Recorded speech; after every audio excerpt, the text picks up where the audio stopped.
Sun, un vieil homme qui n'avait pas froid aux yeux, était l'oncle paternel aîné de Tsing Fu, un parent par alliance. Un jour qu'il faisait la sieste, il eut l'impression de quelque créature qui serait montée dans son lit et se sentit flotter, comme chevauchant brumes et nuées. Ne serait-ce pas un renard de cauchemar? Pensa-t-il. Il observa la chose plus attentivement. C'était une créature au pelage jaune, la gueule d'un bleuté qui descendait jusqu'au bord des pattes. Elle avançait en rampant, comme si elle craignait de le réveiller. Collée contre son corps, elle progressait non sans hésitation.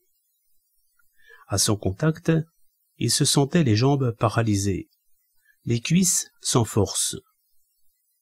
Lorsqu'elle atteignit le ventre, il se redressa brusquement, la plaqua contre lui et l'attrapa par le cou. La bête eut beau hurler de frayeur, elle ne put se dégager. Il appela en toute hâte sa femme pour qu'elle lui liât la taille avec une ceinture.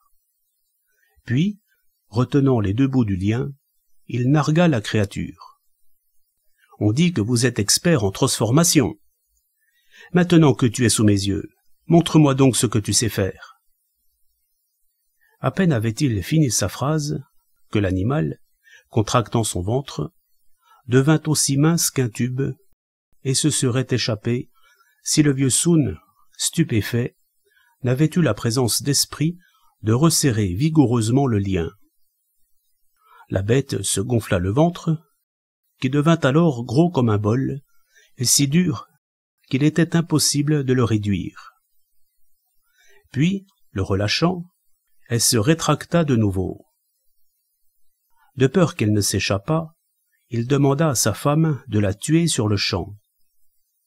Prise de court, elle cherchait des yeux de tous côtés, ne sachant plus où le couteau se trouvait.